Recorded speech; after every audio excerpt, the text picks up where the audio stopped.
Hej med jer. Dejlige unger her i hele Danmark. Jeg kunne godt tænke mig at lave den her lille video til jer.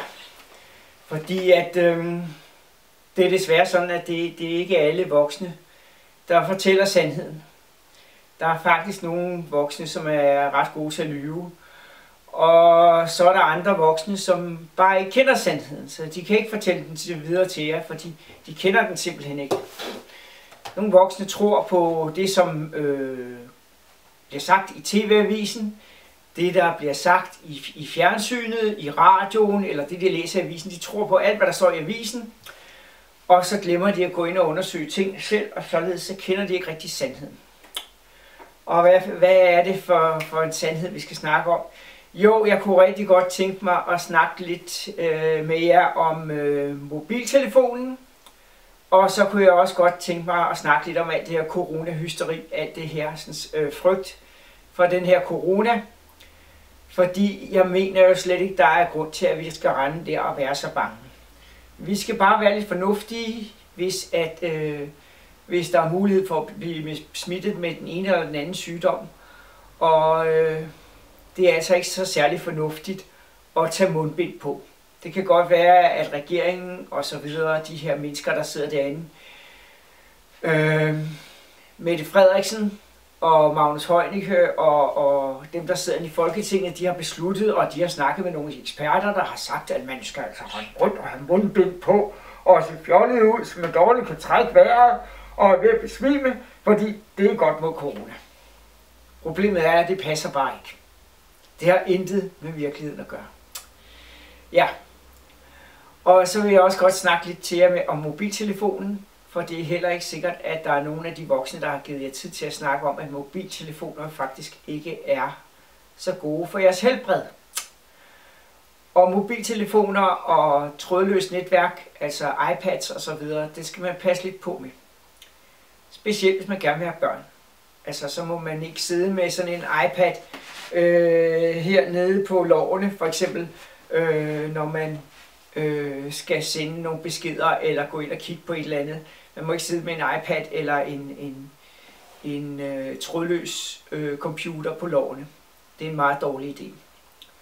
Heller ikke, selvom computeren er forbundet med kabel, så skal man heller ikke sidde med den på lårene. Den skal altså op på bordet og ligge, så der har lidt afstand.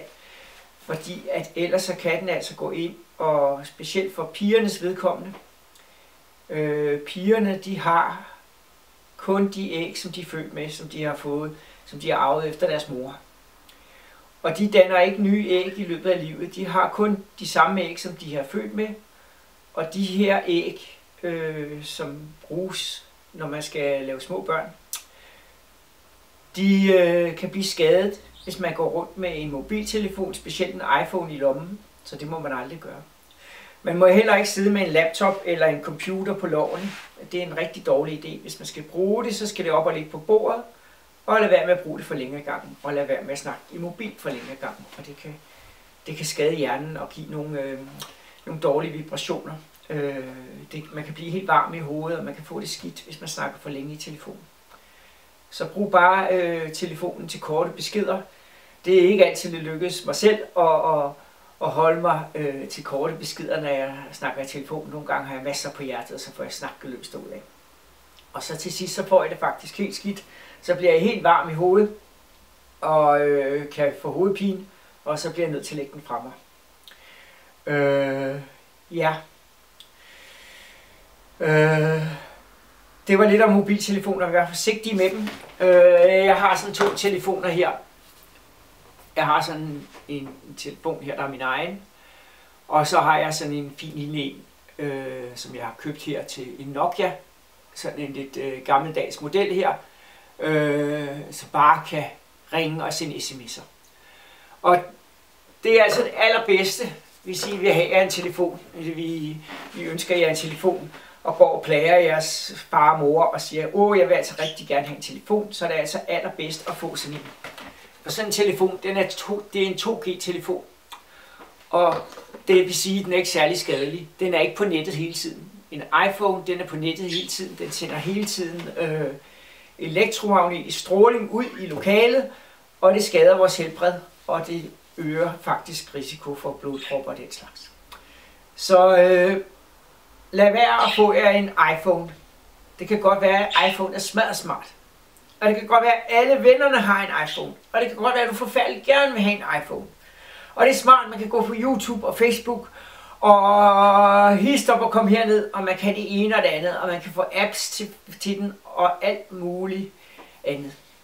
Men den er altså rigtig sundhedsskadelig, og den er rigtig dårlig, hvis man gerne vil have børn. Fordi den kan skade vores forplantningsevne, altså vores evne til at få børn. 70% af mænd i Danmark, de kan faktisk ikke få børn, fordi der er alt for mange af dem, der render rundt med mobiltelefonen i lommen. Men det eneste, de skal gøre for, at de kan få børn igen, det er jo faktisk bare at pille mobiltelefonen op af lommen, og så lade der gå et par dage, uden at de har noget med mobil at gøre, og så kommer sædcellerne i gang igen, og så kan man lave børn igen. Det er noget helt andet for pigerne. De skal passe langt bedre på med de her mobilstråler. Så det håber jeg, I forstår. Og ja, så kunne jeg godt tænke mig at spille en lille melodi for jer, og så synge en lille sang.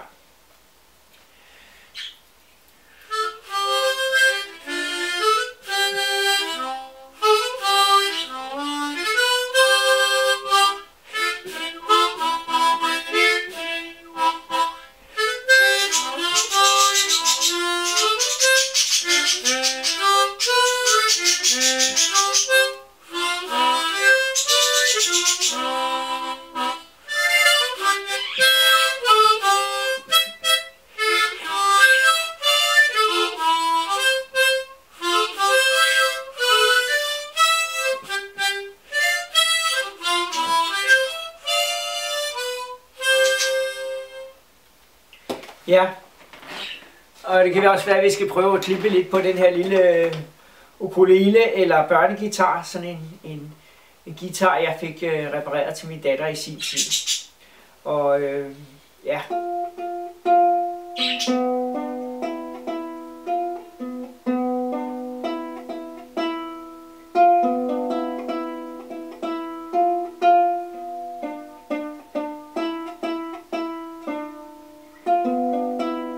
Det kan godt være, at jeg skal øve mig lidt mere på den her, før jeg bliver rigtig god til det. Så jeg kunne også godt bare tænke mig at synge jer en lille sang. Og det er en sang, som Christina, hun har sunget en gang. Christina, hun er leder af en gruppe mennesker, der hedder, og de har en forening, der hedder EHS-foreningen. Og EHS, det står for Electro-hypersensitive, det betyder elektrohypersensitiv, at man er meget følsom over for mobiltelefoner. Der er altså nogle mennesker, der har fået alt for meget af det her sådan, stråling, der kommer fra sådan en mobiltelefon, eller kommer fra en trådløs computer. De har fået alt for meget af det. Og så er de gået hen og blevet super sensitive, det vil sige, at de kan slet ikke tåle det. Det vil sige, at hvis de kommer ind i et lokale, hvor der bare er sådan en telefon her, der er tændt, og der er nogen, der står og snakker i sådan en telefon her, så får de hovedpine, og så får de det skidt, og så har de rigtig meget lyst til at komme væk i en vis fart. Ja, det er mine ondulater derhen, der skraber op og laver ballade nu. Så har de rigtig meget lyst til at komme væk i en vis fart, eller bede folk om at slukke deres telefoner. Så hvis I møder sådan nogle mennesker, der er meget sensitive, så bedes I være rare og slukke jeres telefoner, når I er i nærheden af. Og specielt når de beder om det, fordi de kan faktisk ikke tåle de her stråler.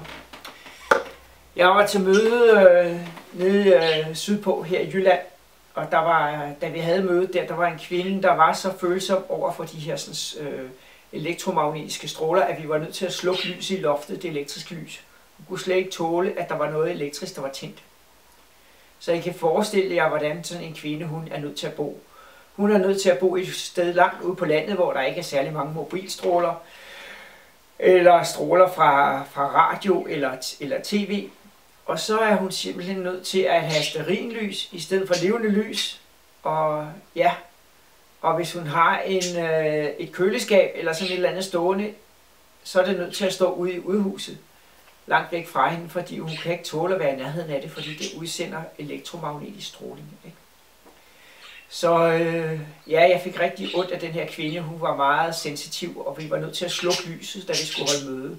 Sådan, så vi sad i mørke og holdt møde. Og da mødet var forbi, så spørger jeg hende så, om jeg skal bede en bøn for hende. Om jeg skal bede til Jesus for hende, for at hun kunne få det bedre. Og det vil hun rigtig gerne have, så det skal jeg huske at gøre fra tid til anden. Jeg skal lige huske at bede for hende.